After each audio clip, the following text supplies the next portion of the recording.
ஸ்தலம், அடுத்தது பரிசுத்த ஸ்தலம் என்ற பாடத்தை கொடுத்தோம். இந்த நாளிலே நியாய தீர்ப்பு வந்தது என்ற பாடத்தை செவ்வாய்க்கிழமை பாடத்தை நான் படிக்க இருக்கிறோம். இந்த நாளின் பாடத்தை நம்முடைய குழுவில் இருந்திருக்கிற ஐயா டேனியல் சம்பத்குமார் அவர்கள், டேவிட் சம்பத்குமார் அவர்கள் நமக்கு இந்த பாடத்தை நடத்திக் கொடுப்பார்கள். அவர்கள் நம்முடைய குழுவின் சார்பாக வாழ்த்தி வரவேற்றுக் கொள்கிறேன்.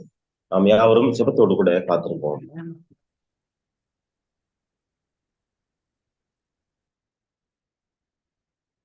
எல்லாருக்குமே என்னுடைய நாமத்தினாலே வாழ்த்துதல்களை தெரிவித்துக் கொள்கிறேன். என்னுடைய நாமம் மகிமைப்பட கர்த்தர் கிருபை செய்வாராக. இந்த காலை நேரத்தில் இன்றைய பாடம் நமக்கு தொடர்ச்சியாக நாம் இந்த காலாண்டு முழுவதுமே ஒரு நல்ல கடைசி காலத்திற்கு ஏற்ற பாடங்களை நாம் படித்துக் கொண்டிருக்கிறோம். இந்த பாடங்கள் உள்ளபடியே அட்வென்ட் விசுவாசத்தில் இருக்கக்கூடியவர்களுக்கு மிகவும் முக்கியமான ஒரு பாடம்.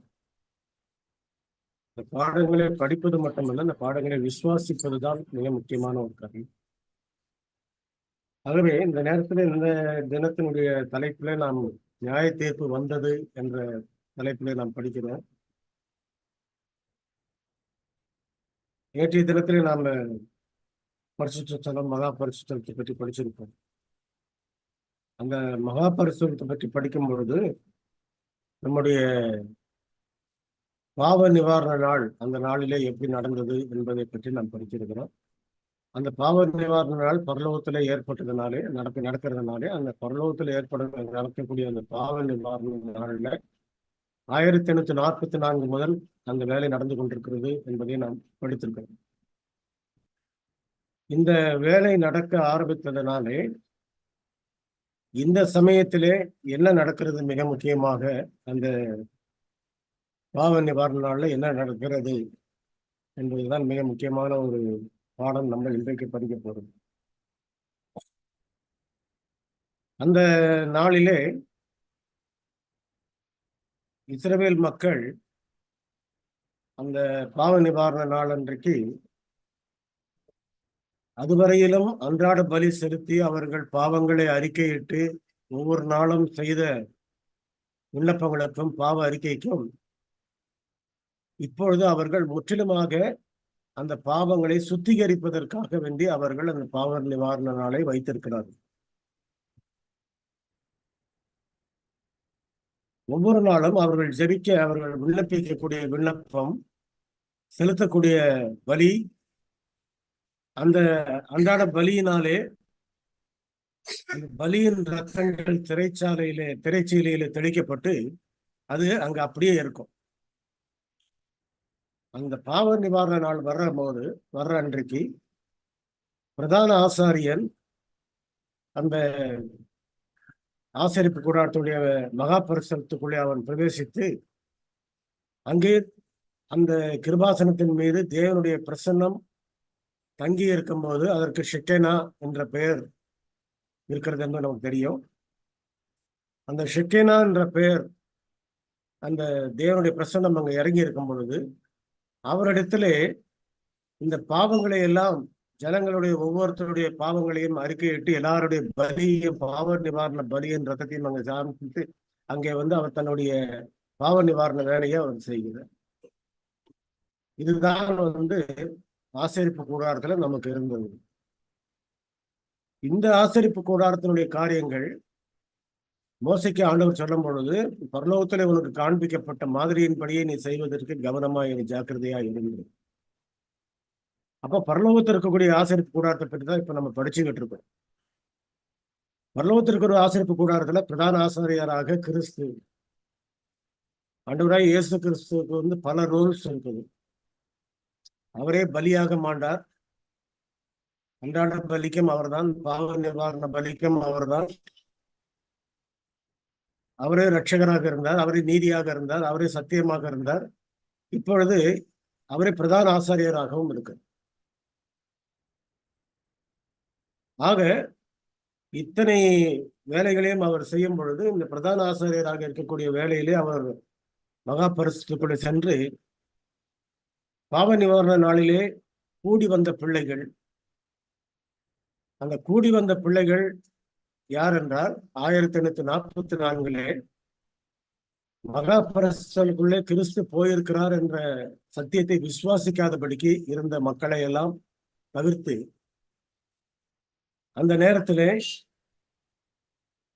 ஒரு சின்ன கூட்டம், ஒரு சிறு கூட்டம் அவர்கள் தான் வந்திருந்தாங்க. அந்த கூட்டத்துல மொத்தம் 25 பேர்.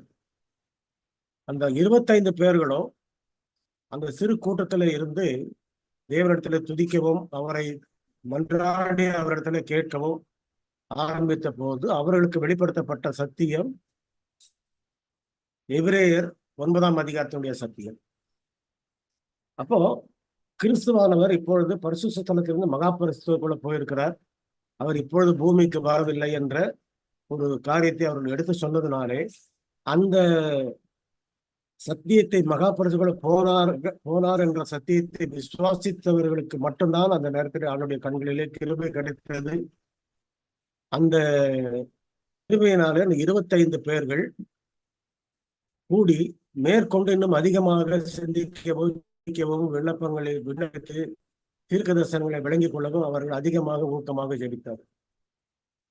அந்த நாட்களிலே இருந்த அட்வென்ட் பயனியர்ஸ் இரவும் பகலும் அவர்கள் கண்பிடித்து உபவாசம் இருந்து அவர்கள் ஜெபித்து தான் இந்த காரியங்கள் சத்தியங்கள் எல்லாம் வெளியே கொண்டு வந்தார்.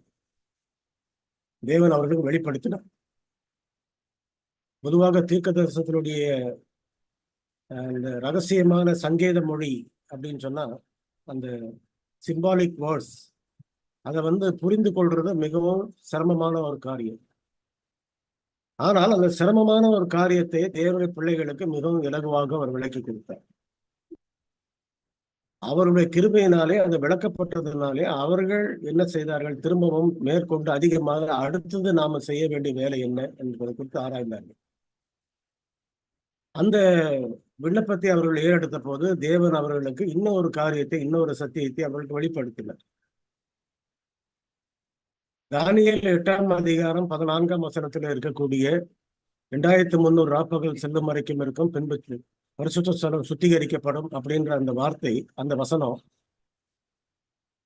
அந்த பரிசுத்த ஸ்தலம் சுத்திகரிக்கப்படும்ன்றது கிறிஸ்துவானவர் பரிசுத்த ஸ்தலத்திலிருந்து மகா பரிசுக்குள்ள போகிறார் அப்படின்ற ஒரு வசனம். ஆனா மகா பரிசுக்குள்ள போன பிறகு அங்கே சிங்காசனங்கள் வைக்கப்பட்டது என்று சொல்லப்பட்டிருக்கிறது. நமக்கு தானியேல் 7ஆம் அதிகாரத்திலே சிங்காசனங்கள் வைக்கப்பட்டதுன்னு சொல்லப்பட்டிருக்கு. சிங்காசனங்கள் வைக்கப்பட்ட பிறகு அதற்கு பிறகு நியாய தீர்ப்பினுடைய காட்சி ஆரம்பமாகிறது. நீண்ட ஆயுசு உள்ளவர் என்பது பிதா. அவருக்கு மனுஷகுமாரன் சாயலா இருக்கக்கூடிய ஆண்டவராய் இயேசு கிறிஸ்து அவர் அங்கே நிற்கிறார். அவர் என்னவாக நிற்கிறார் என்றால் அவர் பிரதான ஆசாரியனாக நின்று இந்த விசுவாசத்தோடு இருக்கக்கூடிய அட்வந்த விசுவாசிகளுடைய விண்ணப்பங்களையும் பாவ அறிக்கைகளையும் அவர் அங்கு எடுத்து கூறி நமக்காக மன்றாடி ஜெபித்து அவரிடத்தில் பிதாவிடத்தில் விண்ணப்பித்து பாவத்தை மன்னிக்கும்படியும் அவருடைய பாவத்தை சுத்திகரிக்கும்படியும் அவர் மன்றாடி கொண்டிருக்கிறார். இது 1844 நமக்காக அவர் செய்து கொண்டிருக்கக்கூடிய வேலை. இந்த வேலையை அவர் செய்து கொண்டிருக்கும் பொழுது தேவனுடைய பிள்ளைகளாக இருக்கக்கூடிய நமக்கு அவர் கொடுத்திருக்கிற சில பொறுப்புகள், கடைசி கால ஊழியத்தினுடைய முடிவு எப்படி இருக்கிறது என்பதற்கு அவர் சில வேலைகளை அவர் கொடுத்திருக்கிறார். அந்த வேலைகளை செய்வதற்காக தான் 7ஆம் நாள் அட்வென்ட் சபை நியமிக்கப்பட்டிருக்கிறது. இந்த பாவ நிவாரண நாளிலே மக்கள் எப்படி இருந்தார்கள் என்றால், இந்த பாவ நிவாரண நாள் வருவதற்கு முன்பாக அவர்கள் 10 நாட்கள் உபவாசம் இருந்து ஜெபித்தார்கள் சொல்லப்பட்டிருக்கு. 10 நாட்கள் உபவாசம் இருந்து ஜெபித்தார்கள். அந்த ஜெபத்தின் நேரத்திலே அவர்கள் தங்களுடைய பாவங்களை எல்லாம் அறிக்கையிட்டு அவர்கள் பூரணமாக அந்த விசுவாசத்தோடும் பாவ அறிக்கையோடும் அங்க வர வேண்டும். அப்படி அவர்கள் வரும்பொழுது அவர்களுக்குள்ள எந்த விதமான பாகுபாடோ வேற்றுமைகளோ எதுவுமே இல்லாதபடிக்கு அவர்கள் அங்கு முன்னால வரணும். அப்படி என்றால் அட்வென்ட் விசுவாசத்தினுடைய ஐக்கியம் எப்படிப்பட்டதுன்னு பாருங்க. அந்த ஐக்கியம் வந்து தேவன் எதிர்பார்க்கிற ஐக்கியம், தேவன் விரும்புகிற ஐக்கியம் என்னவென்றால் ஒரே மனதோடு கூடிய ஒருமனப்பாட்டோடு கூடிய ஒரு ஐக்கியம். அந்த ஐக்கியத்திலே இன்றைக்கு தேவனுடைய பிள்ளைகள் பண்ணுகிற விண்ணப்பங்கள், யாரெல்லாம் உணவுக்காக தங்களுடைய பாவங்களை குறித்து அவர்கள் அக்கறையோடு அவர்கள் விண்ணப்பிக்கிறார்களோ அவர்களுக்கு அவர் தன்னுடைய மன்னிப்பையும் அந்த சுத்திகரிப்பு வேலையிலே பங்கையும் கொடுத்து அவர்களுடைய பாவங்களை அவர் மன்னித்துக் கொண்டிருக்கிறார். அப்படி இருப்பதுதான் அட்வென்ட் சபை, அட்வென்ட் விசுவாசம் என்பது. ஆக நம்ம என்ன பார்க்கிறோம், இந்த இந்த சமயத்திலே ஜனங்க வந்து எதையுமே அவர்கள் இது பார்க்கிறது கிடையாது. அதாவது உலக பிரகாரமான காரியங்களையும் இந்த காரியங்களையும் அந்த காரியங்களையும் பற்றி எதுவுமே கவலைப்படாதபடிக்கு எல்லாவற்றையும் அவருடைய பாதங்களை வைத்து தங்களுக்கு உண்ணவும் உடுக்கவும் இருந்தால் அதுவே போதும் என்று இருக்கக்கூடிய ஒரு நிலையில் அவங்க வாழ்ந்து தங்களுடைய சொத்துக்கள், தங்களுடைய காரியங்கள் எதை பற்றியுமே அவங்க வந்து கவலைப்படுறது. இதுதான் அந்த நேரத்தில் இருக்கக்கூடிய ஒரு நிலைமை. ஆக முற்றிலுமாக ஒப்படைத்த அந்த ஒரு அனுபவம் தான் வந்து பாவ நிவாரண நாள். அந்த பாவ நிவாரண நாள் பரலோகத்தில் நடக்கும்போது முற்றிலுமாக ஒப்படைக்கக்கூடிய பிள்ளைகளை தன்னோடு கூட வைத்துக் கொண்டு அவர் தன்னுடைய சபையை அவர் நடத்தி கொண்டு போகிறார். இதுல நாம இந்த தீர்க்க தரிசனம், அதாவது இந்த பாவ நிவாரண நாள்ல நமக்கு ஒரு வசனம் கொடுக்கப்பட்டிருக்குது. பிரசங்கில 12ஆம் அதிகாரம் 14ஆம் வசனம். தயவு செய்து வாசிங்க.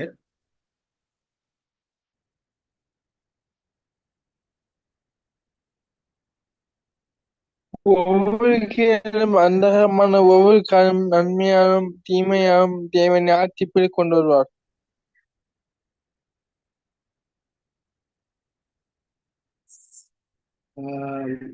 ஒவ்வொரு காரியத்தையும் நன்மையாலும் தீமையாலும் தேவன் நியாயத்திலே கொண்டு வருவார். அதிலே அந்தரங்கமான ஒவ்வொரு காரியத்தையும் அப்படின்னு சொல்லப்பட்டது. அந்தரங்கமான ஒவ்வொரு காரியத்தையும் என்ற அந்த வார்த்தையை வந்து வேதாந்தத்தில் கொடுக்கப்பட்ட வார்த்தை என்ன நோக்கத்தோடு அந்த வார்த்தை கொடுக்கப்பட்டது, அது நமக்கு விளக்கக்கூடிய சத்தியம் என்ன, நமக்கு எதை அது சுட்டி காட்டுகிறது என்று பார்க்கும்போது அந்தரங்கம்னு சொல்லும் போதே சாதாரணமான அந்த அந்தரங்கன்ற வார்த்தை வந்து நம்முடைய ரகசியமான காரியங்கள். அதாவது சில காரியங்கள் நம்முடைய மனதிலிருந்து வெளிப்பட்டிருக்கோம், அது வெளிப்படுத்தப்பட்டது, நமக்கு வெளிப்படுத்தி நம்ம காட்டிடுவோம். சில காரியங்களை நம்ம மறைச்சு வைக்கிறோம், இதை சொல்லக்கூடாது, இதை செய்யக்கூடாது, இதை நம்ம வந்து வெளியே சொல்லக்கூடாது, யாருக்கும் அது தெரியக்கூடாது அப்படின்னு நம்ம. அப்படிப்பட்ட காரியங்கள் வந்து நிறைய வந்து தேவ மனுஷனுடைய மனதில் வந்து இருந்துட்டு தான் இருக்கு. அந்த அந்தரங்கமான காரியங்கள் அது தீமையா இருந்தாலும் சரி, அது நன்மையா இருந்தாலும் சரி, அதை தேவன் நியாயத்திலே கொண்டு வருவார் அப்படின்னு சொல்லி சொல்லப்படும். ஆனால் இந்த வெளியே வராத கூடியாத வெளிப்படுத்தப்படாத இந்த எண்ணங்கள், சிந்தனைகள், காரியங்கள் இருக்குது இல்லைங்களா, இவைகள் எல்லாம் வந்து அதுக்கு வந்து இன்னும் விளக்கமாக நம்ம சொல்ல போனால் அது ஒரு இன்னர் மோட்டிவேஷன் அல்லது உள்நோக்கம் அப்படின்னு சொல்லக்கூடியது. இந்த இன்னர் மோட்டிவேஷன் சொல்லி சொல்றது இப்ப என்னன்னு சொன்னா, நம்ம செய்யக்கூடிய ஒரு ஒரு கிரியைகளுக்கும் ஒரு உள்நோக்கம் இருக்கும். எல்லா கிரியைகளுக்கும் ஒரு உள்நோக்கம் இருக்கிறது. அந்த உள்நோக்கம் இருக்கிறதுனாலதான் எந்த காரணத்துக்காக அந்த கிரியை நம்ம செய்யறோம், அந்த கிரியை செய்வதற்குரிய நோக்கம் என்ன, அதற்காக நம்ம எதிர்பார்க்கிற பலன் என்ன, இதெல்லாம் வந்து நம்முடைய மனசுலதான் இருக்குது. இந்த மனசுல இருக்கக்கூடிய இந்த உள்நோக்கத்தை கிரியை என்றது என்னன்னு சொன்னாக்க, அந்த எண்ணங்கள் செயலாக வெளியே வரும்பொழுது அது கிரியை. அப்போ உள்நோக்கம் எப்படி இருக்குதோ அதே போலதான் நம்முடைய பேச்சுகள் இருக்கும், நம்முடைய செயல்கள் இருக்கும். ஆண்டவர் சொன்னார், மனதினுடைய நிறைவினாலே வாய் பேசும் அப்படின்னாரு. இப்போ நம்முடைய சிந்தனை ஓட்டங்கள் எப்படி இருக்கிறது, சிந்தனைகள் தவறாக இருக்குமானால் அதை வேறே சிந்தையா இருந்தாலும் பரிசுத்த ஆவியானவர் அவைகளை வெளிப்படுத்துவார்னு சொல்லப்பட்டது. அப்போ தேவனுடைய பிள்ளைகளுக்கு என்ன சிந்தனை இருக்கணும், என்ன எண்ணங்கள் இருக்கணும் அப்படின்றது அவர் வகையறுத்து கொடுத்திருக்கிறார். அந்த சிந்தையில மாற்றங்கள் இருக்கக்கூடாதுன்றார். அடுத்தது கிறிஸ்து இயேசுவில் இருந்த சிந்தையை உங்களிலும் இருக்க கடவுள் அப்படி. அப்ப அந்த சிந்தை, கிறிஸ்து இயேசுவில் இருந்த சிந்தை, அவர் முற்றிலுமாக தேவனுக்கு தன்னை ஒப்பு கொடுத்த பிறகு அந்த ஒப்பு கொடுத்தலினாலே ஒருபோதும் அவர் திரும்பவும் தீமைக்கு திரும்பாதபடிக்கு இருக்கக்கூடிய ஒரு சிந்தனை. ஆக நம்ம என்ன புரிந்து கொள்கிறோம் என்றால், நம்முடைய ஆவிக்குரிய வாழ்க்கையிலே என்றைக்கு நாம விசுவாசத்தோடு மனம் திரும்பி நம்முடைய பாவங்களை அறிக்கையிட்டு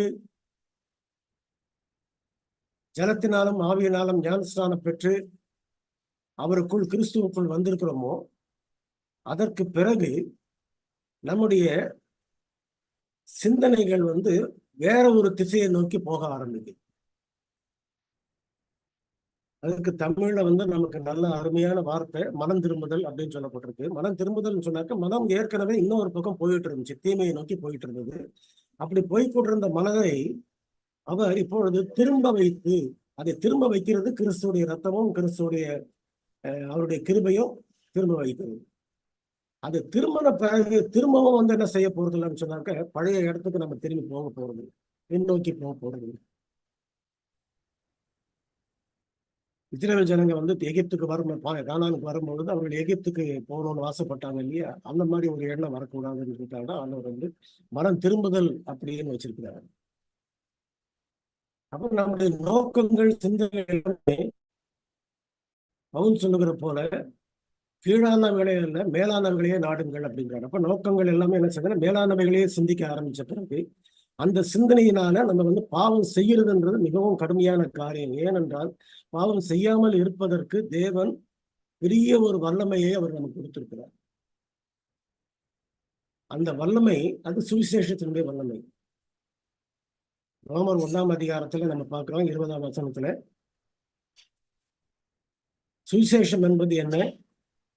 அது ரட்சிக்கப்படும்படிக்கு அருளப்பட்ட தேவனுடைய பலனாய் இருக்கிறது. Power of God and salvation.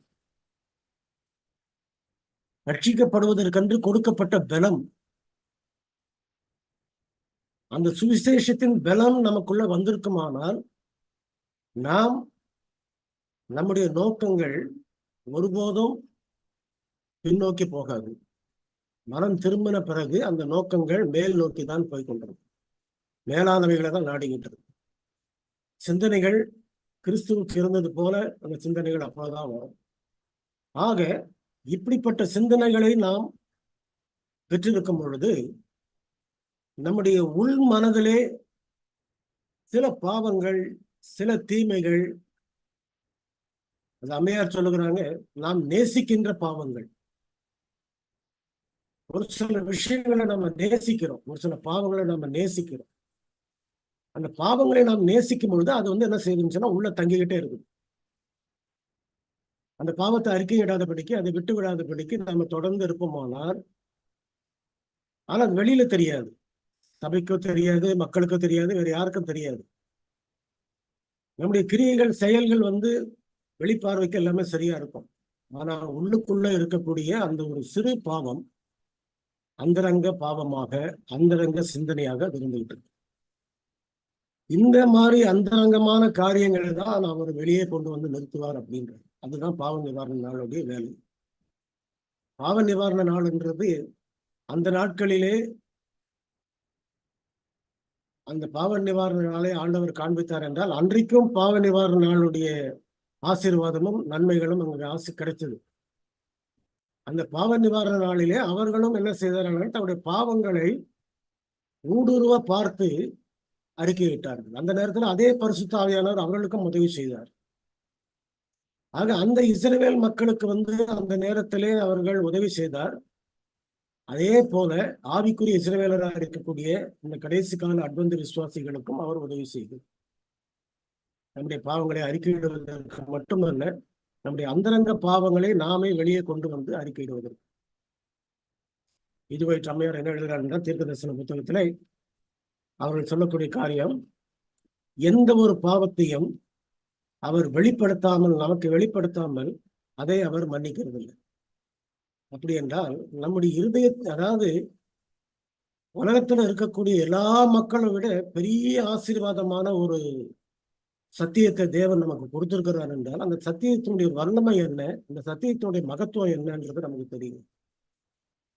அந்த சத்தியத்தை அவர் நமக்கு கொடுத்திருக்கிறார் என்றால், நாம் நம்முடைய பாவங்களை, அந்தரங்க பாவங்களை உணரும்படியாக ஆவியானவர் கிரியை செய்யறார் பாருங்க. அதுதான் அவருடைய ஜீவனுள்ள ஒரு சத்தியம். தேவனுடைய கரம் ஜீவனுள்ளவராக இருந்து அந்த காரியங்களை பரிசுத்தாவி மூலமாக நமக்கு வெளிப்படுத்திக் கொண்டிருக்கிறோம். நாமே சிந்தித்து பார்க்கும்போது, நாமே யோசித்து பார்க்கும்போது, சோதித்து பார்க்கும்போது நம்முடைய பாவங்கள் என்னன்றது நமக்கு தெரியும். அநேக சமயங்கள்ல நம்முடைய பாவங்கள் நம்முடைய கண்களுக்கு படவே இல்லை என்றால் நாம் அவரிடத்திலே மன்றாடி பரிசுத்தாவியை பெறவில்லைன்றது அர்த்தம். பரிசுத்தாவியை நம்ம கேட்டு பெற்றுக்கொள்ளணும்னு ஆண்டவர் நமக்கு சொல்லியிருக்கிறார் மத்திய 7ஆம் அதிகாரத்தில். ஆக நாம் அவரை கேட்டுதான் நாம் பெற்றுக்கொள்ள முடியும். அவருடைய தேவை என்னன்றதை நம்ம உணர்ந்தாதான் நம்ம அவர்கிட்ட கேட்க முடியும். ஆகையினால அப்படி கேட்கும் பொழுது அவர் நமக்கு கொடுக்கிறார்.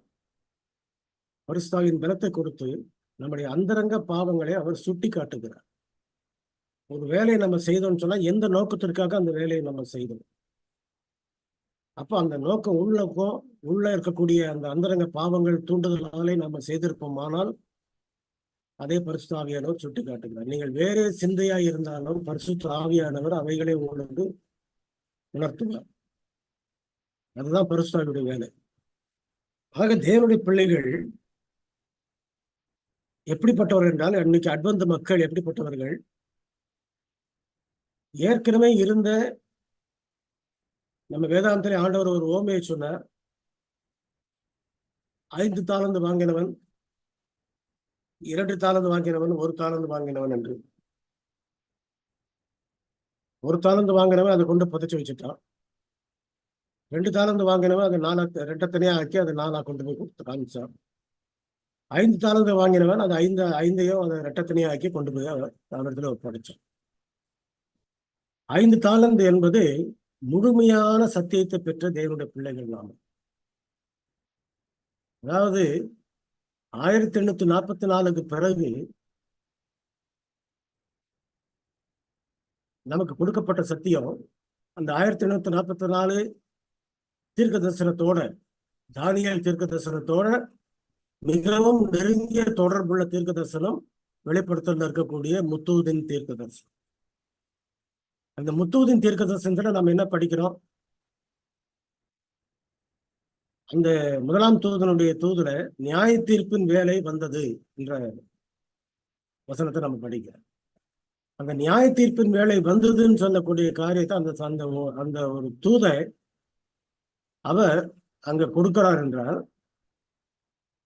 அந்த வேலை, அதாவது பரலோகத்துல நடக்கக்கூடிய அந்த ஊழியத்தினுடைய வேலை, மகாபுரத்தில் நடக்கக்கூடிய ஊழியத்தின் வேலையில அவருடைய சபைக்கென்று ஒரு பங்கு அவர் கொடுத்திருக்கிறார், ஒரு வேலையை கொடுத்திருக்கிறார். அவருடைய வேலை அந்த நியாய தீர்ப்பு வேலை வந்துவிட்டது என்பதை அவர்களுக்கு உலகத்துக்கு விளக்கி காட்டுவது. ஆக தேவனுடைய பிள்ளைகளாக இருக்கக்கூடிய நாம என்ன ஒரு வேலையை நம்ம செய்து கொண்டிருக்கிறோம், நம்முடைய நோக்கங்கள் எப்படி இருக்கிறது, நம்முடைய சிந்தனைகள் எப்படி இருக்கிறது, நம்முடைய அந்தரங்க எண்ணங்கள் எப்படி இருக்கிறது. அந்த அந்தரங்க எண்ணங்கள் நல்ல எண்ணங்களாக நன்மையாக இருக்குமானால் அது நன்மையை நோக்கி போய் கொண்டிருக்கும். அந்தரங்க எண்ணங்கள் தீமையாக இருக்குமானால் அது தீமையை நோக்கி தான் போய் கொண்டிருக்கும். வேதாந்தத்திலே நமக்கு ஆண்டவர் சொல்லுகிறார், விபச்சாரம் செய்யாதிருப்பாயாக என்று பூர்வத்தாருக்கு உரைக்கப்பட்டதை நீங்கள் கேள்விப்பட்டிருக்கிறீர்கள். நான் உங்களுக்கு சொல்லுகிறேன், ஒரு ஸ்திரியை இச்சையோடு பார்க்கிற எவனும் அவளோடு விபச்சாரம் செய்ததாயிற்று அப்படின்னு. இச்சை பாவம்ன்றது நமக்கு தெரியும். அந்த இச்சை பாவம்னு சொல்லக்கூடிய அந்த பாவத்தை உலகம் என்ன செய்யுதுன்னு சொன்னா, ஒரு விபச்சாரத்தை கிரியையில கொண்டு வந்தாதான் அது தீர்ப்பு கொடுக்குது. ஆனால் பரலோகத்தினுடைய தீர்ப்பு, தேவனுடைய தீர்ப்பு என்னவென்றால், இருதயத்திலே அந்த இச்சையோடு பார்த்தால் பாவம் விபச்சாரம் செய்ததாயிற்று. அப்படி என்றால் உலகத்தினுடைய பார்வைக்கு நம்முடைய பாவங்கள் எப்பொழுதுமே செய்த பிறகுதான் கணக்கில் கொண்டு வரப்படும். ஆனால் தேவனுடைய பார்வையிலே செய்வதற்கு முன்பாகவே நம்முடைய இருதயத்தை வைத்து, இருதயத்தின் சிந்தனைகளை வைத்து அவர் கணக்கிடுகிறார். வேற எந்த ஒரு மார்க்கத்திலும், எந்த ஒரு சத்தியத்திலும், எந்த ஒரு விளக்கத்திலும் இந்த போன்ற ஒரு மெய் தேவனை, பரிசுத்தமுள்ள தேவனை நாம் பார்த்ததே கிடையாது. அட்வென்ட் பிள்ளைகளுக்கு அவர் இந்த சத்தியத்தை கொடுத்திருக்கிறார் என்றால் உலகத்திலே நமக்கு எல்லாவற்றை பார்க்கலும் மேலான பொக்கிஷத்தை நம்ம இடத்துல கொடுத்திருக்கிறார். நாம நினைக்கிற பிரகாரம் தேவன் நமக்கு ஒரு பெரிய சொத்துக்களையோ பெரிய ஐஸ்வர்யத்தையோ கொடுத்தால்தான் அவர் நம்மை ஆசீர்வதித்தார் என்றது அல்ல. நமக்கு அவர் இந்த பெரிய சத்தியத்தை விளங்க செய்தாரானால் அதுவே மேலான ஆசீர்வாதம் நமக்கு. ஆக தேவனுடைய பிள்ளைகள் நம்ம என்ன தெரிந்து கொள்கிறோம்? இந்த கடைசி நாட்களிலே நாம் ஜீவிக்கும் பொழுது நமக்கு அவர் கொடுக்கிற காரியங்கள் இது போன்ற சத்தியங்கள் தான். அப்ப நம்முடைய சிந்தனையில இருக்கக்கூடிய பாவங்கள் என்ன? நம்முடைய சிந்தனை எதை நோக்கி போய் கொண்டிருக்கிறது? நம்முடைய சிந்தனை என்ன செய்து கொண்டிருக்கிறது? இவைகள் எல்லாவற்றையும் அவர் வெளிச்சத்திலே கொண்டு வருவார். இன்னும் அதற்கு பிறகு வரக்கூடிய யோவான் கிடைக்கூடிய வசனம் நமக்கு என்ன சொல்லுது? அதே அவர் சொல்லும் பொழுது அந்த யோசனைகளை அவர் வெளியே கொண்டு வருவார் அப்படின்றார். நியாயத்திற்கு கொண்டு வருவார் அப்படின்றார். யோசனைகளை அவர் நியாயத்திற்கு கொண்டு வருவார். நம்முடைய கிரியைகளை மட்டும் இல்லை. இப்ப யோசனைகளை கொண்டு வருகிறார் என்றால் அது நமக்கும் தேவனுக்கும் இடையில இருக்கக்கூடிய தொடர்பை பொறுத்து, பரிசுத்த ஆவியாருடைய பலத்தை பொறுத்து நம்முடைய யோசனைகள் பரிசுத்தப்பட்டிருக்கும். ஒருவேளை தீமையான சிந்தனைகளை நம்ம இருதயத்துல கொண்டு வந்து வைத்திருப்போமானால், உள்நோக்கம் அந்தரங்கமான பாவங்கள் நமக்கு இருக்குமானால் அது என்ன செய்யும் என்றால் நிச்சயமாகவே அதை நம்முடைய நியாய தீர்ப்புல நாம் குற்றவாளிகளாக தீர்ப்படக்கூடிய ஒரு நிலைமையில கொண்டு விட்டு. ஆக தேவனுடைய பிள்ளைகள் நம்ம இதுதான் அவர் அந்தரங்க பாவங்களை கொண்டு வரக்கூடிய காரியம். அடுத்தது பாவ நிவாரண நாளுடைய நோக்கம் என்னவென்றால் சீக்ரெட் சின்ஸ், அதாவது ஹிடன் சின்ஸ், மறைக்கப்பட்ட பாவங்கள். தாவீது சொல்ற சங்கீதத்துல மறைவான குற்றங்களுக்கு என்னை நீங்களாக்கி லட்சியம். மறைவான குற்றங்கள்லாம் என்னது? இன்னும் அவருடைய பார்வையிலே பரிசுத்த ஆவியின் மூலமாக அவருக்கு வெளிச்சத்திலே கொண்டு வராத, அவருடைய சிந்தனைக்கு கொண்டு வராத பாவம். அப்ப நம்முடைய ஜெபம், நான் பாவம் செய்யக்கூடாதுன்றது மட்டும் இல்லை, நம்முடைய ஜெபம் எப்படி இருக்க வேண்டும் என்றால் என்னுடைய சிந்தனை பரிசுத்தமா இருக்கணும் ஆண்டவரேன்னு கேட்கக்கூடிய ஜெபம் தான் நம்முடைய ஜெபம். அந்த ஜெபத்தை தான் அவர்கள் ஏறெடுக்க வேண்டும் என்று அவர் எதிர்பார்க்கிறார்கள். ஆக தேவனுடைய பிள்ளைகளா இருக்கக்கூடிய நாம் இந்த கடைசி காலத்துல ஜீவிக்கிறோம் என்றால் நம்முடைய பாவங்கள் அப்படிப்பட்ட பாவங்களாக இருக்குமானால் அதை நம்ம உடனே என்ன செய்யணும்? சரி செய்து கொள்ள வேண்டும். பாவ நிவாரண நாளினுடைய நோக்கமே என்னவென்றால் ஒவ்வொரு பாவத்தையும், அந்தரங்க பாவத்தையும் வெளியே கொண்டு வந்து நிறுத்தக்கூடிய ஒரு நாள் இதுதான். இந்த நாட்களில் இருந்த மக்கள் விசுவாசித்தார்கள். அவர்களுக்கு அந்த அளவுக்கு வெளிச்சங்கள், அநேக சத்தியங்கள் கொடுக்கப்பட்டது. ஆகையினாலே அறியாமையின் காலங்களை தேவன் காணாதவர் போல் இருந்தார். ஆனால் அவர் விசுவாசமே நீதியாக அவர்களுக்கு எண்ணப்பட்டது. ஆனால் இன்றைய தினத்திலே விசுவாசத்தோடு கூட எதையும் அறியாமல் இருக்கிறோம் என்ற காரியத்துக்கு நமக்கு காரணமே கிடையாது. எல்லாவற்றையும் முழுமையாக அவர் நமக்கு அறிவித்து விட்டார். எல்லாவற்றையும் முழுமையாக அவர் நமக்கு அறிவித்து விட்டார். ஆகையினாலே இந்த காலகட்டங்களிலே நமக்கு எந்த சத்தியமும் தெரியலன்னு சொல்லவே முடியாது. நாங்க அதை படிக்கலன்னு சொல்லவும் முடியாது. அது எங்களுக்கு விளங்கலன்னு சொல்லவும் முடியாது. விளங்குவதற்கு ஆவியானவர் உதவி செய்கிறார். விளங்கின பிறகு அதற்கு கீழ்ப்படிவதற்கு அவரே உதவி செய்கிறார். அவருடைய கிருபை அவருடைய பிள்ளைகளோட கூட இருக்கிறது. இந்த கூட்டத்தாரர் பற்றி நமக்கு இன்னும் வசனத்துல தீர்க்க பள்ளி பாடத்துல என்ன விளக்கம் கொடுக்கப்படுகிறது. ஆக ஒரு உண்மை நமக்கு என்ன தெரிந்து கொள்ள வேண்டும் என்றால், பாவ நிவாரண நாளிலே கிறிஸ்துவானவர் அந்த மகா பரிசுக்குள்ள போயிருக்கிறார் அப்படின்றது சத்தியத்தை விசுவாசிக்காதவர்கள் விழுந்து போன சபைகளிலும் உண்டு, இன்னும் நம்முடைய அட்வென்ட் சபைகளிலும் உண்டு. அம்மையார் அப்படிப்பட்ட அட்வென்ட் சபையில் இருக்கக்கூடியவர்களை பேரளவான அட்வென்டிஸ்ட், நாமினல் அட்வென்டிஸ்ட் அப்படின்னு அழைக்கிறாங்க. அப்போ இந்த மக்கள் எல்லாம் ஒரு கூட்டமாகவும்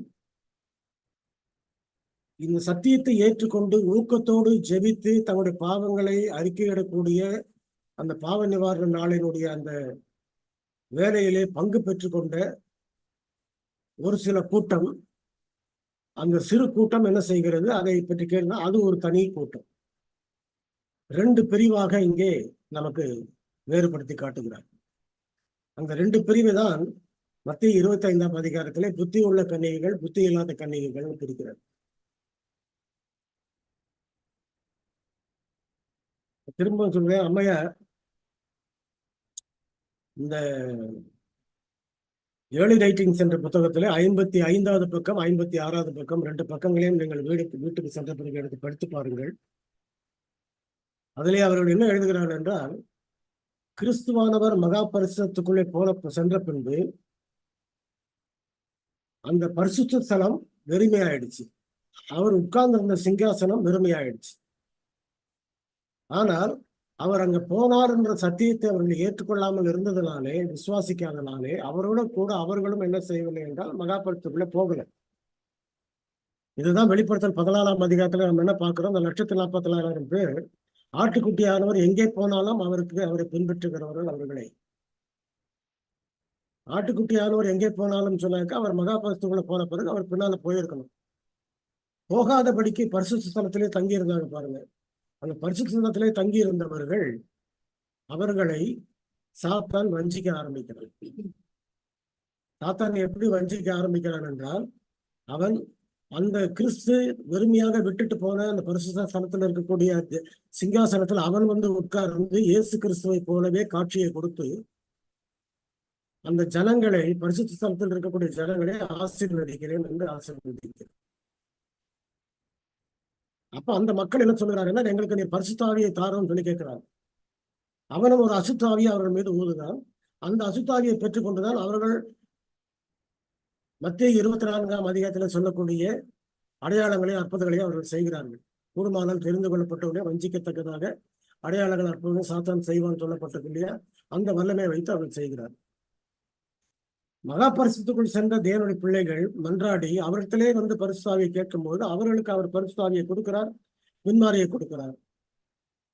அது என்ன ஆகிறது, மோசை போட்ட கோல் மற்ற பாம்புகளை விழுங்கினது போல அது எல்லாவற்றையும் விழுங்கி போடுது. ஆக தேவனுடைய பிள்ளைகள் இந்த புத்தி இல்லாத கன்னிகைகள், புத்தி உள்ள கன்னிகைகள் நமக்கு சொன்னார் இல்லைங்களா.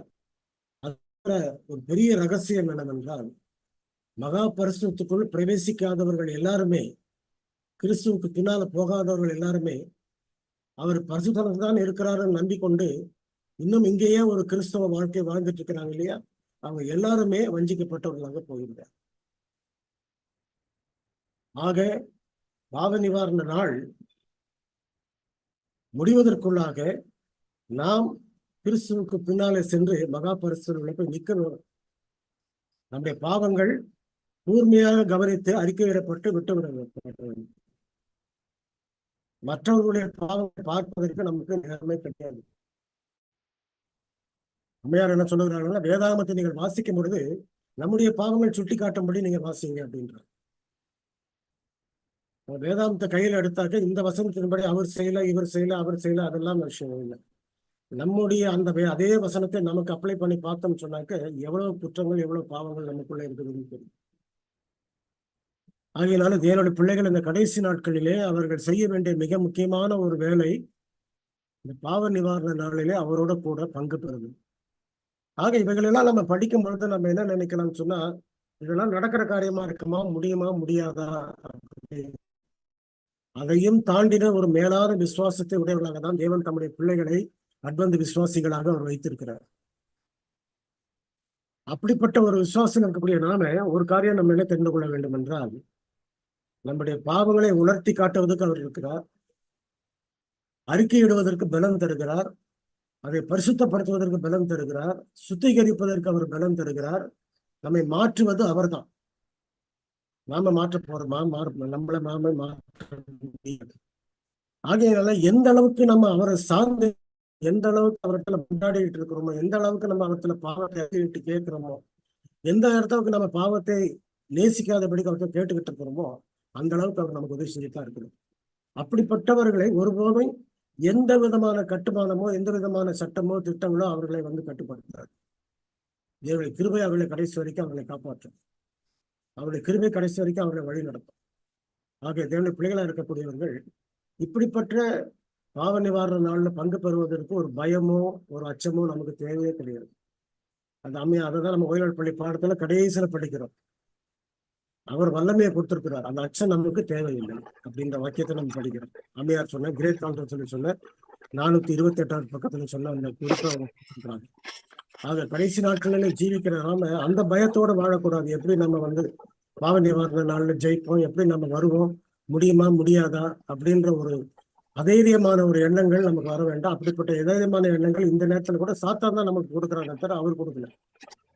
ஆக நம்முடைய எண்ணங்கள் எல்லாமே தைரியமான எண்ணங்களாக இருப்பதற்கு தேவன் வழிவகுத்திருக்கு.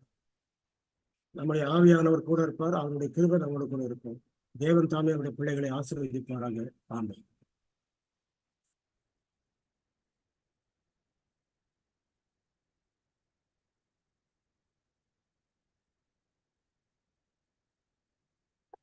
நன்றிங்க ஐயா. நல்ல ஒரு அருமையான பாடத்தை நடத்தி கொடுத்தீங்க. நல்ல தெளிவாக புரிந்து குடும்பத்தில் நடத்தினீங்க. கர்த்தர் உங்களையும் உங்களுடைய ஊழியத்தையும் உங்கள் குடும்பத்தையும் அதிகமாக ஆசீர்வதிப்பாராக. இப்பொழுது நாம் முடிவு